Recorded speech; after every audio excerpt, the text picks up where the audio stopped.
The Toronto Maple Leafs and the Ottawa Senators have each made trades this evening. I want to discuss the details and give you my analysis. And that's coming up next.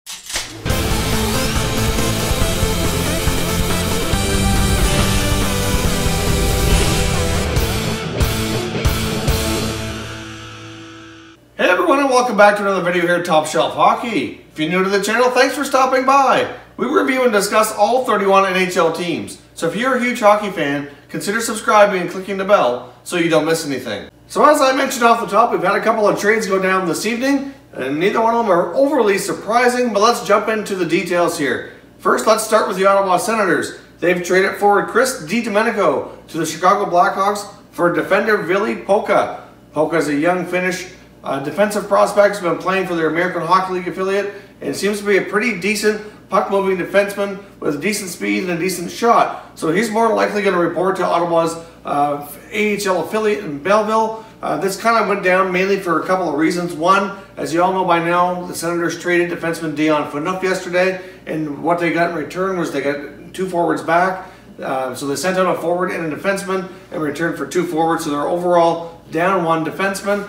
That in turn brought Ben Harper up from Belleville to kind of he'll more likely stay in Ottawa for the remainder of the season to replace Dion. And then that leaves their team in Belleville kind of short. Plus they have one of their top defensive prospects, Christian Jaros, is going to be out injured probably for at least a month or so. So that really leaves their American Hockey League affiliate really short on defensemen. So it's more than anything, this is kind of helping them replenish the defensive prospects for their farm team, and at the same time gives Didomenico a chance to hopefully get some playing time in Chicago. I'm not sure if he's going to report to Chicago or to their AHL affiliate. Either way though, it might be good for each prospect to kind of get themselves a fresh start. Didomenico is an older prospect. He's played for many years over in Europe, originally drafted by the Toronto Maple Leafs. Never got signed and never got any playing time with the Leafs.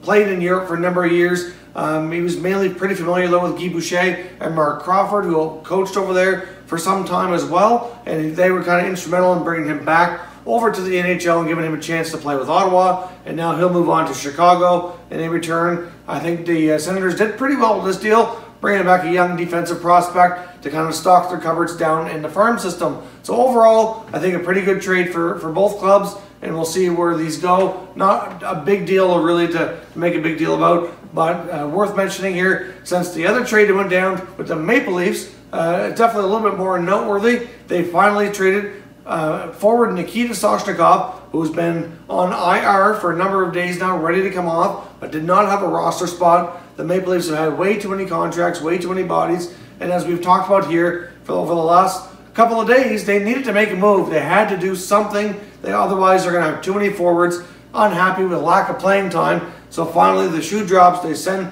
Sochnikov off to St. Louis for a 4th round pick in 2019. I was a little bit surprised on where he went, and I'm a little bit surprised on the return. I can understand from St. Louis perspective, they already are without a 1st round draft pick in 2018, so therefore they're not going to want to send another 2018 draft pick out the door already and leave themselves really short for this upcoming draft. So I can understand why they'd rather have a 2019 pick go the other way in this deal. Now they just released Magnus Pajärvi, who was picked up by Ottawa just a few days ago. I think it was last week. They put him on waivers, and the Senators claimed him. So they already just dropped a body down off the roster. They just sent Tage Thompson down to the minors just a day or two ago as well. So there is room on the NHL roster for Sochnikov, so they don't have to do any other moves to get him playing here right away. He probably won't report though and get into action for about a week or so. He needs to get his work visa sorted out to play in the US, where he's been playing in Canada thus far and hasn't needed to go through that process yet. So we're looking at about a 7-day period before he reports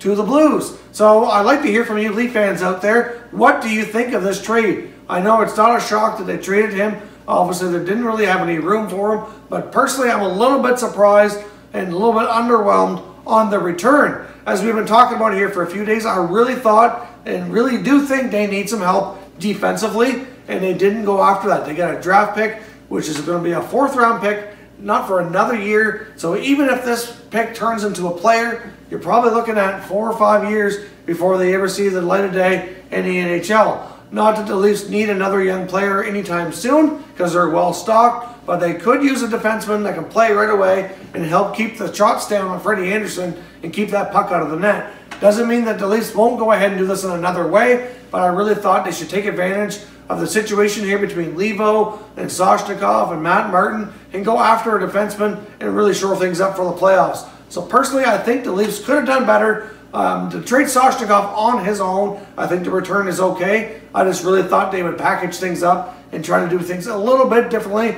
But that's my opinion. I'd like to know what yours is. Leave some comments down below. What do you think of these deals? I don't think the Senators are anywhere near from done, and I think the Leafs are probably going to still do a few minor things. I don't see them doing anything too crazy at the deadline, but I do think they need to go after a defenseman to kind of make things a little bit tighter on the back end. Don't forget as well to follow us on social media. You're going to see our Twitter handle on the screen right here. We're also on Facebook and Instagram, and all those accounts are linked down below in the description. As always, thank you very much for watching. We'll catch you next time.